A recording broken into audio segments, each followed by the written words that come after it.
मित्रों नमस्कार, मैं are Yadav Hindi Guru channel में आपका स्वागत करता हूं। दोस्तों देखिए, मैंने सरकारी पत्र बता दिया था और अर्ध सरकारी पत्र में की परिभाषा और उसकी विशेषताओं को बता दिया था। आपसे मैंने कहा था कि दोनों विशेषताओं में अगर अंतर पूछा जाएगा तो विशेषताओं में से निकाल करके आप आराम से लिख सकते हैं। अब देखिए, हम अर्ध सरकारी पत्र का प्रारूप प्रस्तुत करने जा रहे हैं। हम लोग इसके प्रारूप को पढ़ेंगे, कैसे लिखा जाता है और कैसे इसको आप समझ पाएंगे कि ये अर्ध सरकारी पत्र है। दोनों में अंतर कैसे होता है, ये आप इसको परिभाषा और विशेषताओं से अंतर निकाल सकते हैं। तो जैसे आपको देख रहे हैं कि यहाँ पर मैंने लिखा है सबसे पहले श्री का, यानी कि जो अधिकारी भेज रहा है पत्र को उसका यहाँ पर नाम होता है। इसके बाद में वो क्या किस पद पर है वो पद यहाँ पर लिखा जाता है। ठीक, अब इसके बाद में इसका एड्रेस, इसका पता क्या है ये लिखा जाता है। इसका पता ये है, सबसे पहले देख लीजिए कि ऊपर मैंने यहाँ पर अर्ध सरकारी पत्र संख्या लिखा है। तो अर्ध सरकारी पत्र संख्या लिखने का तरीका यही पर है, दाहिने साइड में यहाँ पर सबसे ऊपर लिखा जाता है और उसी के थोड़ा सा नीचे ये श्री का या यहाँ पर जो भी लिखना है आपको लिखेंगे। ठीक, ये तो हो गया अर्ध सरकारी पत्र लिखने का तरीका। इसके बाद में ये जो कोई अधिकारी हैं, संयुक्त सचिव जो लिखा गया है, इनका ये एड्रेस है, उत्तर प्रदेश शासन में है, ये चिकित्सा अनुभाग 2 में है और ये तो इनका एड्रेस हो गया। इसके ठीक नीचे दिनांक लिखा जाता है। ठीक, तो आप देख रहे हैं मैंने यहाँ पर दिनांक लिख दिया है, यहाँ पर नाम और उसका एड्रेस यहाँ पर लिखा जाता है, ये आप समझ गए होंगे। इसके बाद में देखिए क्या लिखेंगे, कैसे लिखेंगे। जब पत्र आपसे पूछा जाएगा तो उसमें लिखा रहेगा, ठीक है, कि ऐसे प्रश्न करेगा कि संयुक्त सचिव चिकित्सा विभाग ने संयुक्त निदेशक को पत्र लिखा कि वह कोविड-19 के प्रकोप से बचने के लिए सैनिटाइजर और मास्क जैसी आवश्यक सामग्री के क्रय के लिए पत्र मांगा गया है।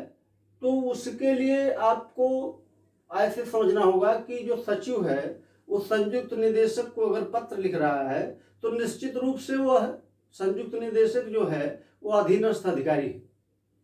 ठीक है, ऐसे पकड़ा जाता है प्रश्न को कि क्या वो अपर लेवल को जा रहा है लेटर या अधीनस्थ को जा रहा है। तो अगर अधीनस्थ को जाएगा तब प्रिय श्री लिखा जाएगा। अगर अधीनस्थ अधिकारी से उच्चाधिकारी को पत्र लिखा जा रहा है तब यहाँ पर प्रिय महोदय लिखा जाता है। क्योंकि मैंने आपको बता दिया था पत्र में ही, उसकी विशेषताओं में मैंने बताया था आपसे कि कब प्रियश्री लिखा जाएगा और कब प्रिय महोदय लिखा जाएगा।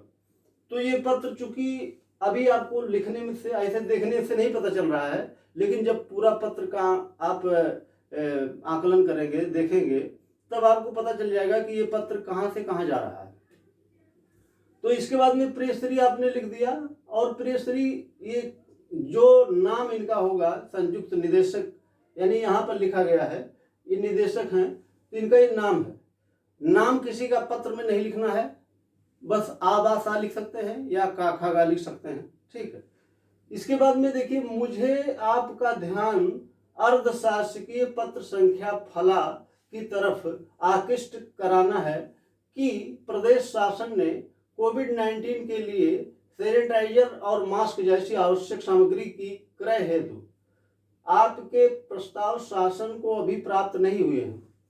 ठीक, यानी कि जो सचिव हैं, ये संयुक्त सचिव संयुक्त निदेशक को पत्र लिख रहे हैं कि आपके यहाँ जो चिकित्सा विभाग में जो सैनिटाइजर और मास्क की आवश्यकता है उसकी क्रय के लिए आपको शासन को पत्र लिखना था, लेकिन आपने अभी तक कोई ऐसा प्रस्ताव नहीं पेश किया है, उसके लिए पत्र लिखा जा रहा है।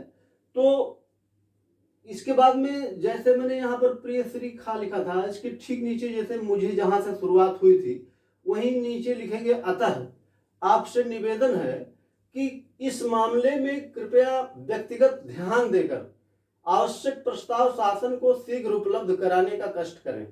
ये लिखने का तरीका है। ठीक, अच्छा, ये पत्र मैंने आपसे बताया है कि थोड़ा सा भिन्न प्रकार का होगा, यानी कि और जो पत्र लिखे जाते हैं उससे बिल्कुल डिफरेंट होगा। और मैं ये भी बता दूं आपसे कि ये बहुत इंपॉर्टेंट ये अर्थशास्त्री पत्र होता है, क्योंकि समीक्षा में एक प्रश्न यहाँ से जरूर पूछता है, क्योंकि सरकारी पूछेगा नहीं, सरकारी का साड़ियन पूछता है, तो अर्ध सरकारी पत्र पक्का पूछेगा। ठीक, तो इसके लिए आप बिल्कुल तैयार रहिए और ऐसे प्रारूप लिख देना है आपको, जैसे प्रारूप मैंने बताया है ऐसे ही लिख देना है और आपको नंबर ठीक ठाक मिल जाएगा। अब देखिए इसकी विशेषता क्या है। मैंने आपसे कहा था कि अर्ध सरकारी पत्र में भावनिष्ठ जैसे शब्दों का प्रयोग किया जाएगा। ठीक, तो भावनिष्ठ मैंने लिख दिया, यहाँ पर हस्ताक्षर और फिर कार्य ऐसे लिख देना है आपको, और फिर यहाँ पर संयुक्त सचिव यानी कि जो जिसने पत्र भेजा है वो उसकी यहाँ पर साइन होगी और उसके बाद में वो क्या है उसको डायरेक्ट ऐसे लिख दिया जाता है। अब देखिए इसके बाद में पत्र में क्या विशिष्टता होती है। पत्र जैसे आप व्यक्तिगत पत्र देते हैं तो उसको आप लिफाफे में देंगे। ठीक है, तो लिफाफे के लिए करना क्या होगा कि आप ऊपर अपना एड्रेस लिखते हैं और उसके बाद में जिसको भेज रहे हैं उसका एड्रेस लिखते हैं।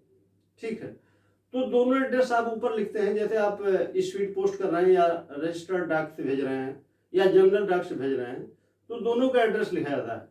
तो इसलिए इसको व्यक्तिगत पत्र बोलते हैं, क्योंकि ये व्यक्ति टू व्यक्ति से आप आदान प्रदान कर रहे हैं। तो इसके लिए क्या करना पड़ेगा, आप कोई एक लिफाफा बना देना है, ऐसे जैसे मैंने यहाँ पर बनाया है। ठीक, एक कॉलम यहाँ पर बना देना है, उसमें लिखना क्या है, प्रेषक जो पत्र भेज रहा है, जैसे ये पत्र भेज रहा है, किसको भेज रहा है पत्र, ये सेवा में संयुक्त निदेशक चिकित्सा एवं स्वास्थ्य सेवाएं लखनऊ। जैसे मान लीजिए कि ये संयुक्त निदेशक को पत्र लिख रहे हैं तो उसको भेजा जाएगा पत्र, इसलिए उसका एड्रेस होना यहाँ जरूरी है, नहीं तो वो पत्र जाएगा कैसे। तो ये तो आपने अंदर लिखा है पत्र के, इसके ऊपर जब उसको आप फोल्ड करके लिफाफे में डालेंगे तो उसके बाद एड्रेस होना चाहिए, तो ये एड्रेस यहाँ पर लिखना पड़ेगा आपको। तो ये हो गया अर्ध सरकारी पत्र, पूरा जो प्रारूप है ऐसे ही लिखा जाता है। ठीक मित्रों, तो आपको समझ में आ गया हो। कोई इसमें किसी प्रकार की कोई समस्या हो, कोई डाउट हो तो आप कमेंट कर सकते हैं और हमसे पूछ सकते हैं कि क्या दिक्कत है। ठीक है, मैं उसका सलूशन देने का प्रयास करूंगा। और मित्रों, यदि आपको मेरा छोटा सा प्रयास आपके लिए फायदेमंद हो तो आप लाइक और शेयर जरूर कर दीजिए और सब्सक्राइब करना मत भूलिए, जिससे आपको और मित्रों को भी लाभ हो सके। ठीक मित्रों, धन्यवाद।